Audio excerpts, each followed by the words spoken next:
Hello! There was a man riding a motorcycle on the desolate, endless road in the California desert. When he turned onto a small, remote road, he happened to discover two holes. Out of curiosity, he got off his bike and approached to see what was inside the holes. The sight before him was startling and horrifying. Inside the hole was a human skeleton no longer identifiable. Who were they, and could the police find the culprit with the few clues available? The story takes place in California, located on the West Coast and the most populous state in the United States. In the southern part of California, there is San Bernardino County, the fifth largest county in the state, bordered to the east by Nevada. Here lies the Mojave Desert spanning California, Utah, Nevada, and Arizona, with an area of about 57,000 square kilometers. The Mojave Desert has a large temperature difference between day and night, with harsh winters, high mountains, deep valleys, and beautiful landscapes. It is considered a paradise attracting many tourists and explorers. Some cycling enthusiasts fully equip themselves to explore the Mojave Desert and enjoy its stunning, natural scenery. Returning to November 11, 2013, it was a Monday. A man was riding his motorcycle on the highway in the Mojave Desert. When he reached a barren area, he left the main road and turned onto a quiet, less traveled road. He wanted to take a shortcut to the nearby town of Victorville. After riding for a while, he saw two holes by the roadside near a bush. Out of curiosity, he approached and looked inside, discovering a few bone fragments. At first, he thought they were just the bones of wild animals that had long since died, which is a common sight in the desert, so he wasn't too worried. However, when he dug up one of the holes, a human skull unexpectedly appeared before his eyes, startling him and revealing something unusual. He recorded his location and searched for a place with cell phone reception to report to the police. After receiving the report, the police quickly arrived at the location mentioned by the man. Upon inspection, they discovered a total of 4 skeletons found in the two holes, 2 adults and 2 children. The 2 adults were a man and a woman around 40 years old, and the 2 children were boys about 3 to 4 years old. All 4 had severe head injuries. In the hole, they also found a black backpack, a sock, and a piece of women's underwear with some paint stains. Additionally, they found a 1.36 kilograms hammer with paint stains. The police speculated that the hammer was the murder weapon, but no blood or fingerprints were found on it. Near the scene, they also found some deep tire tracks, possibly from the perpetrator. That seemed to have been there for a long time. 2 days later, on November 13, 2013, the police identified the 4 victims as a family who had been missing for 3 years. Through DNA testing, the husband was identified as Joseph McStay, missing at age 40, and the wife as Summer McStay, missing at age 43. They had 2 sons, the elder named Yatani McStay, also known as Johnny, and the younger named Joseph Jr. McStay. Joseph was a friendly person who enjoyed surfing and ran a fountain construction company with an honest and reliable work ethic. Joseph had many customers and business partners, providing him with a fairly stable income. Previously, he had a failed marriage and had a son with his ex-wife. After the divorce, he was granted custody of his son and sent him to be raised by his parents. In 2007, at the age of 37, Joseph met Summer, a real estate broker who was 3 years older than him. They fell in love at first sight and got married just a few months later. They decided to settle in San Clemente, California, near the Pacific Ocean, famous for its Spanish-style architecture. Sometime after their marriage, they had 2 sons, Johnny and Joseph Jr. 3 years after the wedding in 2010, the couple bought a new house in Fallbrook, San Diego County, Southern California, for $320,000. Their home was a 2-story house backed by a hill with a beautiful landscape. The family of 4 moved in and began a new life as they had hoped. On February 6, 2010, Charles Merritt, Joseph's close friend and subcontractor at his company, visited Joseph's house. At that time, they were negotiating a partnership project, and Charles came to visit because he hadn't been able to contact Joseph for several days. Worried about his friend, he decided to visit Joseph's house to check on him. Charles knocked on Joseph's door but received no response. He then went to the backyard and saw 2 dogs with empty food bowls, indicating they had been left unfed for several days. After searching around and finding no one, he went to Joseph's mother's house to inquire. Joseph's mother said she hadn't seen Joseph in several days. Charles expressed his concern and asked her to contact him if she heard anything. On February 13, 2010, after several days with no news, Charles called Joseph's mother again. Over the phone, she expressed her worry as she had not been able to contact her son for days. She decided to report to the police. The police then visited Joseph's house, conducted a brief check, and left. That afternoon, Charles and Joseph's brothers went to Joseph's house. They carefully checked around and found an open window. Joseph's brother climbed through the window and unlocked the door from the inside. Once inside, they found the floor messy, with several pairs of slippers and a bitten apple and some eggshells in the corner. There were leftover food scraps on the table. In the living room, there were 2 bowls of cereal filled with popcorn and some popcorn scattered on the sofa. The second-floor bathroom was clean and tidy, but there were no towels on the rack. In the second-floor bedroom, there were a few suitcases and some clothes scattered around. The family car was missing from the garage. Judging from the situation, it seemed that no one had been home for a while, so they realized the seriousness of the matter and contacted the police again. With the family's permission, the court issued a warrant to search Joseph's house. They conducted a thorough search of the house. A week later, on March 19th, 2010, the police returned to Joseph's house. They cleaned the scene and conducted luminol tests which detect blood that is not visible to the naked eye. There was no reaction indicating blood and no signs of violence were found. Based on these clues, the police speculated that Joseph's family might have voluntarily left. The police then interrogated Charles, the first person to discover Joseph's family's disappearance. Charles said, "I am Joseph's friend and partner." On February 4th, Joseph and I were discussing a partnership project in Rancho Cucamonga. We talked for about 1.5 hours at the restaurant and then went home. That afternoon, around 6 p.m., Joseph called me to continue discussing some details of the project. 8:28 p.m., Joseph called me again, but I didn't answer because I was at the movies with my girlfriend. I planned to call him back the next day, but after that, I couldn't reach Joseph anymore. The police then combined the clues they had to conduct research and make assumptions. They believed that the family's disappearance could be reflected in the credit card transaction records. At 2:36 p.m. on February 4th summer, Joseph's wife bought beach bags, children's pajamas, jackets, and many other items at a store in Vista 28 kilometers from their home. At 3:52 p.m., Joseph's computer accessed a children's toy website. At 4:25 p.m., the home landline called Joseph's mobile phone. From 5 p.m. to 5:47 p.m., Joseph and his wife contacted each other multiple times via mobile text messages, and during this time, Summer also called her sister. Based on these activities, it could be seen that someone was at Joseph's house that day. The police asked the neighbors around Joseph's house on the evening of February 4th, but no one heard any unusual noises or saw any suspicious people lingering around the area.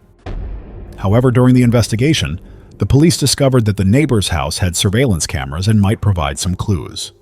With the neighbor's consent, the police obtained the surveillance footage and found that, at 7:47 p.m. that evening, a white 1996 Isuzu car was seen leaving Joseph's house.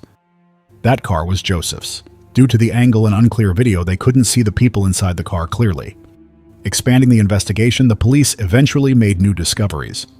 4 days later, on February 8th, the Isuzu was found in the parking lot of a shopping center in San Isidro, San Diego, 110 kilometers from Joseph's house. The police then went to the parking lot to inquire, and a security guard recounted, "I was very impressed with that car because it had been parked here from 5:30 p.m. to 7 p.m. on February 8th. As it was parked improperly and no one came to claim it, I called a tow truck to have it towed." The police subsequently found the car. It was intact, and there were no obvious bloodstains inside. In the back seat, there were 2 child safety seats and some toys, and they also found some asthma medication in the car. Although the car was found, the police still didn't know the whereabouts of Joseph's family from February 4th to February 8th. The location where the car was found was near the border between the United States and Mexico. Many people often park their cars here and then go to Mexico because the exit procedures from San Isidro to Mexico at that time were not complicated. The police also retrieved surveillance video at the border gate and found that on the night of February 8th, 4 people resembling Joseph's family were seen heading towards Mexico. A man, a woman, each with a child. However, due to the unclear footage, the police couldn't confirm if it was indeed them. The police then investigated the family's activities before their disappearance. They discovered that on January 28th, 7 days before the family's disappearance, they had used their computer to search for information about the documents needed for children to travel to Mexico. They also searched for Spanish language courses. Spanish is the official language of Mexico, indicating that they were planning to go to Mexico. On January 31st, Joseph held a 3rd birthday party for his youngest son at their home. On February 3rd, a friend of Joseph's came to help paint the walls, and that day, Summer also bought some toys online. Based on these clues, the police believed that the 4 people in the surveillance video were indeed Joseph's family, and they had left the United States for Mexico without informing their relatives. The police suggested that they might return soon or that something might have happened to them in Mexico. However, Joseph's family did not agree with this conclusion. Joseph's mother said, "My son has asthma and rarely travels far. I am very familiar with my son's walking style, which is completely different from the man in the camera. Joseph is shorter and heavier than him." She also added that Joseph had a son with his ex-wife who was currently being cared for by her. Joseph was very fond of his son, so if he went on a trip, he would definitely take the boy with him. Summer's family also expressed disagreement with the police's conclusion. They argued that neither Summer nor Joseph spoke Spanish, and furthermore, Summer's passport had expired and had not been renewed. However, at that time, United States citizens could travel to Mexico with other documents, not necessarily a passport. Theoretically, it was still possible that the family had gone to Mexico. The police then checked Joseph's personal bank account, which had over $100,000, but there were no transactions after his disappearance. 3 months later, on May 13th, 2010, there were still no clues about Joseph's family. The police sent people to Mexico, and Joseph's family also went there. They printed and distributed flyers in the border area and throughout Mexico, hoping someone could provide information. A restaurant server said, "I saw 2 adults with 2 children who looked very much like Joseph's family. I remember one of the children had a red birthmark on his forehead. In fact, Joseph's youngest son had such a birthmark, but the server did not know where they went afterward." Over time, the investigators received various reports, but none were verified. With no additional clues, the case gradually became a cold case. The mysterious disappearance of the 4-member family attracted media attention, including that of a journalist named Rick Baker. He was very interested in the case and conducted extensive research and investigation into their disappearance. Rick also interviewed Joseph's family. Rick discovered that Summer, Joseph's wife, often used an alias and misrepresented her age. Before their disappearance, the couple frequently had issues related to Joseph's ex-wife and his child from the previous marriage. Summer even sent Joseph offensive emails. Journalist Rick compiled these findings into a book titled No Goodbyes: The Mysterious Disappearance of the McStay Family. The book suggested that jealousy led to the husband's death, and then the wife fled to Mexico with their 2 sons. Joseph's family disagreed with this perspective, but Charles, Joseph's friend, agreed with it. Charles recalled that during a dinner with Joseph, he noticed that Joseph often received calls from his wife asking about his whereabouts and who he was with before he went missing. Joseph also confided in his friend, saying, "My wife is very possessive and jealous. She doesn't like me interacting with anyone outside the family." Joseph's friend also mentioned that when he went to Joseph's house to help fix the washing machine and have pizza for lunch, Summer insisted he use utensils instead of his hands, fearing the children would pick up bad habits. Joseph, caught in an awkward situation, remained silent, not daring to defend his friend to avoid his wife's scolding. Summer's erratic behavior was also mentioned, but Joseph still loved her dearly. However, shortly before the incident, for unknown reasons, Joseph began feeling dizzy and nauseous. In the book, the radio show host appeared to provide a reasonable analysis, but due to the lack of clues, on April 9, 2013, the police announced the suspension of the investigation and concluded that Joseph's family had gone to Mexico and disappeared there. After the identities of the 4 victims were confirmed as Joseph's family on November 11, 2013, a motorcyclist discovered the remains of Joseph's family in a remote area. Realizing his mistake, the radio show host immediately stopped selling his book and publicly apologized to Joseph's family. The missing persons case was then reclassified as a murder investigation, and the police reopened the case.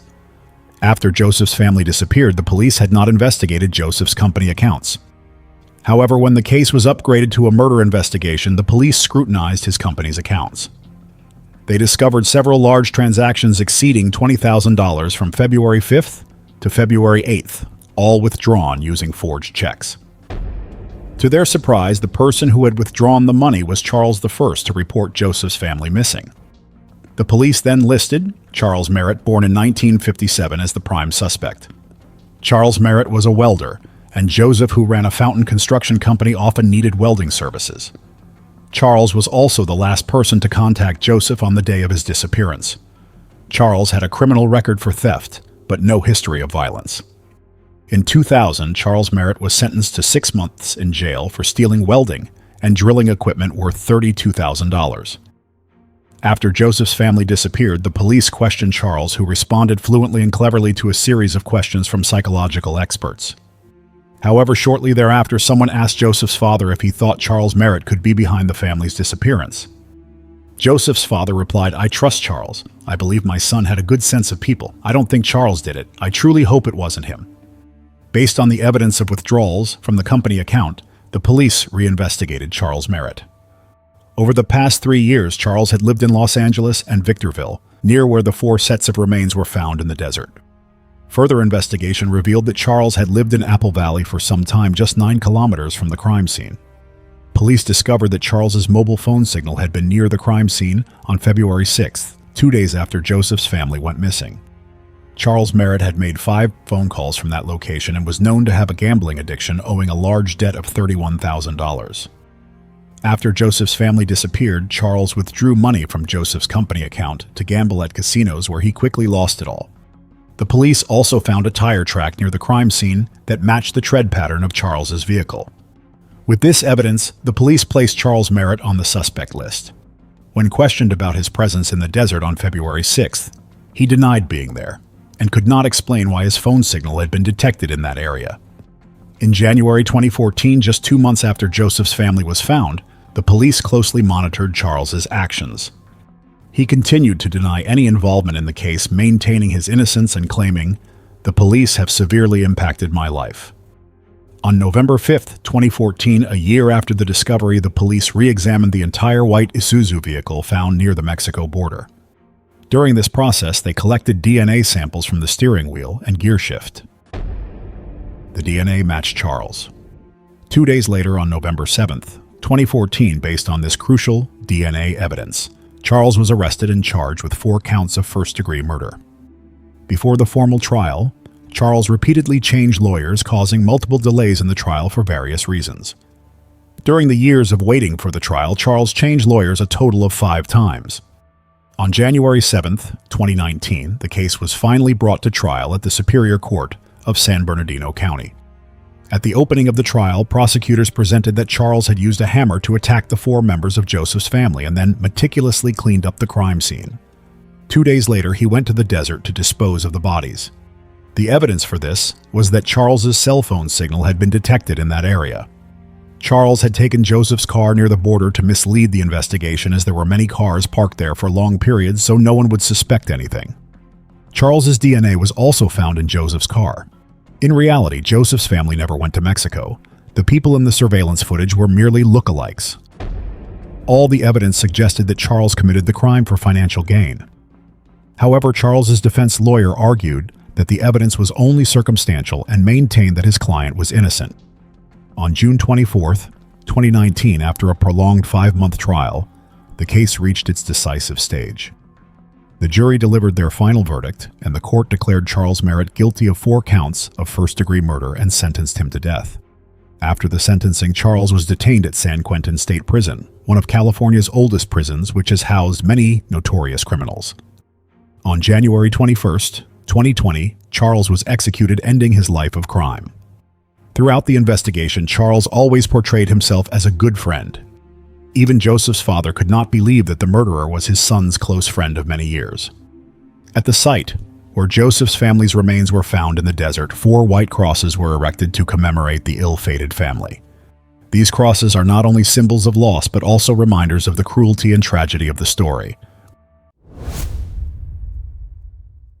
There is a young woman named Yatani Maiko, and her husband is Yatani Takahito. One day they were driving out together, but on the way they got into an argument. Extremely angry, Maiko asked her husband to stop the car so she could get out, and from that point on, Maiko completely disappeared without leaving any trace.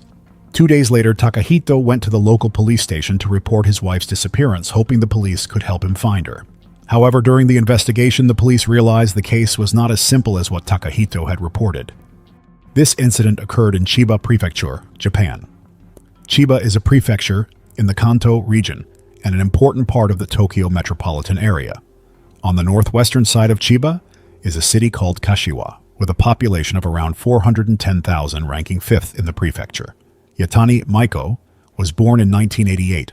Maiko was a lively and intelligent young woman. After graduating from Tokyo Women's University in 2010 at the age of 22, she started working at the Chiba Industrial Bank in Kashiwa City. There, Maiko met Takahito, who was 6 years older than her. They fell in love and got married in February 2012, starting a new life together in the center of Kashiwa City. After 5 years of living together, Maiko gave birth to a daughter. Wanting to provide better care for her child, Maiko quit her job at the bank to become a full-time housewife. In the days that followed, the love between the couple seemed to grow even sweeter, and Maiko would frequently post everyday moments on Facebook, making her friends and family believe her marriage was always very happy. However, is everything that is shown on the outside really the truth? Why did Maiko suddenly disappear mysteriously without any apparent reason? Perhaps there is some underlying cause that has made the case even more mysterious and terrifying. Let's delve deeper into the incident and see what happened. On March 6th, 2018, which was a Tuesday, a 36-year-old man named Yatani Takahito, an employee of a local bank, entered the police station in Kashiwa City, Chiba Prefecture, with a worried expression. He reported that his wife Maiko had gone missing 2 days earlier. He and the family had tried to search for her in every way, but they could not find her, so he hoped the police could help him quickly locate his wife.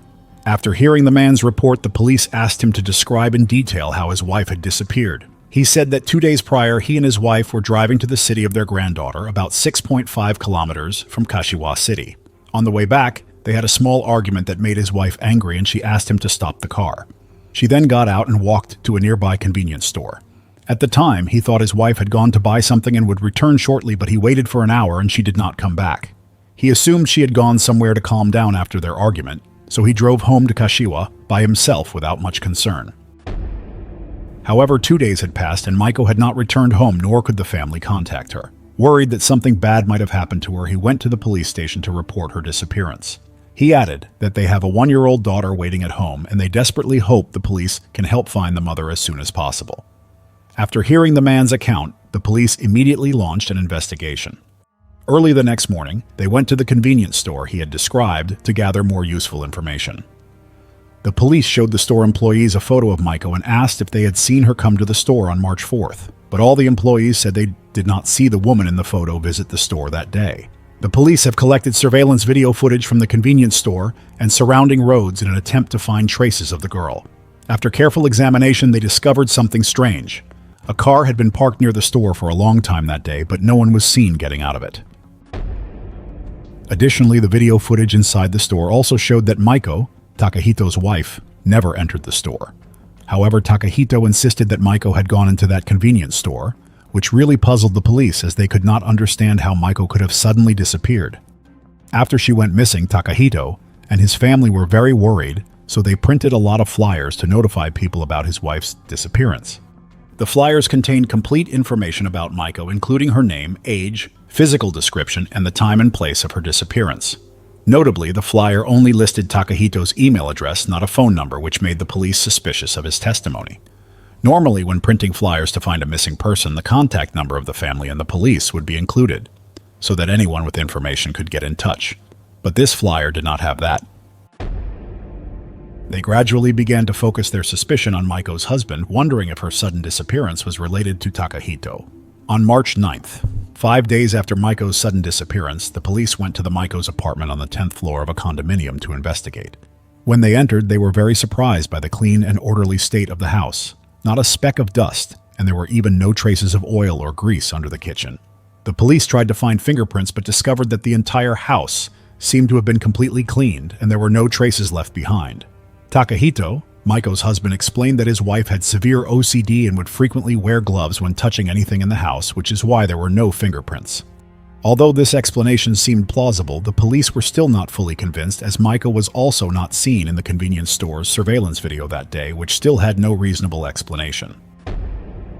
On March the 12th, which was 8 days after Maiko's disappearance, the police believed that Takahito was involved in her disappearance, so they temporarily detained him, hoping he would reveal clues about Maiko's whereabouts. After 4 days of detention and unable to withstand the police pressure, Takahito admitted that his wife had actually been murdered and the perpetrator was no one else but himself. He had previously lied to the police, claiming that his wife had gone missing. Takahito confessed that he had been planning to kill his wife for a long time. On the day of the incident, he had prepared a sleeping pill and mixed it into the curry he made for his wife. The strong curry scent masked the smell of the sleeping pill, so Maiko did not notice it. After she finished eating, they both suggested going for a drive. On the road, the sleeping pill took effect, and Maiko fell into a deep sleep. Takahito then drove to a remote location where he used the rope he had prepared beforehand to strangle his wife until she died. Afterwards, Takahito drove to his parents' home in the city of Toride, Ibaraki Prefecture, about 12 kilometers away from their house, and buried his wife's body in the garden. When the incident was discovered, the police believed that if Takahito had really committed these acts, his parents might also be involved. However, Takahito denied this, insisting that his parents were completely unaware of the crime and that he had carried it out alone while they were away. Although Takahito had confessed to the crime, there were still some doubts in his statements that needed further investigation, especially whether he had any accomplices. After the investigation, the police found that Takahito's father often worked outside and was not at home on weekdays, while his mother, Yatani Emi, was suffering from cancer and had to stay at home most of the time. Additionally, Takahito's 90-year-old grandmother also lived with the family and rarely went out. If the information he provided is true, then the possibility of Takahito being able to kill and bury his wife's body without being detected is quite rare. This would not only require significant physical effort and time, but could also create a commotion and draw unwanted attention from their housemates. After interrogating the members of Takahito's mother's family, they admitted that she had helped her son conceal his crime. Mrs. Emi recounted that Takahito accidentally killed his wife while drunk, and then she decided to help her son hide the body in their backyard. The police discovered that Takahito and his mother had communicated on the Line app about preparing sleeping medication in a coffin. Faced with the evidence uncovered by the police, Mrs. Emi could no longer keep this secret and decided to reveal the entire story. After their daughter was born in 2017, Maiko developed obsessive-compulsive disorder, manifesting in constant hand-washing, even right after washing. As a result, Maiko required Takahito to strictly adhere to rules such as wearing shoes indoors, using disposable gloves when touching household items, and removing personal belongings when entering the house. If Takahito failed to comply, he would be punished by being forced to clean the entire house. Over time, this way of living caused Takahito immense suffering. He had to endure the tremendous work pressure every day, and when he came home, he faced even more pressure from his wife, making him feel even more anguished in Maiko's presence. In May 2017, he admitted Maiko to a psychiatric hospital for treatment, hoping the doctors could cure her condition. After the diagnosis, they prescribed several medications for Maiko, and for a brief period, her condition seemed to be improving. However, in October 2017, Maiko's condition deteriorated further as she became impatient with everything and often yelled at and forced their daughter to eat quickly when Takahito was not home. Maiko would often call him, saying that she was angry with their daughter and that he needed to come home quickly or else she didn't know what she would do. Hearing such words, Takahito was forced to take time off work and rush back home. He didn't know what to do as he lived in fear day after day. Takahito wanted to take Maiko to the hospital for an examination, but Maiko refused to go and her condition only worsened. Takahito felt tremendous pressure from work and life, which caused him to unreasonably lash out. As a result, he went to the hospital for a checkup and was diagnosed with depression. After learning this, he became even more distressed, and the idea of making Maiko disappear from his life started to form in his mind, so he immediately went to tell his mother about this crazy plan. Mrs. Emi was shocked to hear this, and tried her best to stop her son's insane idea. She could never allow him to do such a thing. However, perhaps out of love for her son or feeling that she was about to die from cancer, she decided to help her son one last time. On March 2nd, 2018, Takahito's mother told him that his father was not home and that they could dig a hole in the backyard. Upon receiving the call, Takahito rushed home with his mother and they dug a hole to prepare to bury Maiko. 2 days later, Takahito killed Maiko and buried her in the backyard according to their plan. Afterward, he reported to the police that his wife had disappeared and posted many missing person flyers trying to create a false crime scene where the whole family was searching for Maiko. In reality, after the birth of their first child, Maiko had quit her job to stay at home and care for the family. She had complained many times about the difficulty of caring for the child, but her husband did not help, instead spending his days drinking and sleeping in. She just wanted to quickly send the child to daycare so she could go back to work and earn money. On May 22, 2019, the case was brought to trial. Takahito stated that he felt his wife's mental condition was deteriorating, and she was exhibiting a negative trend towards their daughter. To protect his daughter, he felt he had no choice but to take action against his wife. The defense lawyer presented a certificate stating that Takahito was mentally ill and his actions may have been beyond his control, so they requested a reduced sentence from the court. However, the prosecution argued that Takahito did not have evidence to prove his daughter was being abused or her life was threatened. They believed the family had conflicts that could have been resolved peacefully, but Takahito staged a premeditated murder. Takahito viewed killing a living person as a reasonable way to achieve a comfortable life, and displayed a contempt for life. On June 15, 2019, the court sentenced Takahito to 15 years in prison for intentional homicide. His mother was sentenced to 7 years for aiding and abetting the crime. After the incident, Takahito's colleagues were shocked as he had been a respected and polite banker. The daughter lost not only her mother but also the chance to see her father and grandmother, which was heartbreaking for everyone. Wherever there are people, there will be conflicts. When facing problems, we should try to understand each other and communicate in a timely manner to find the best solution.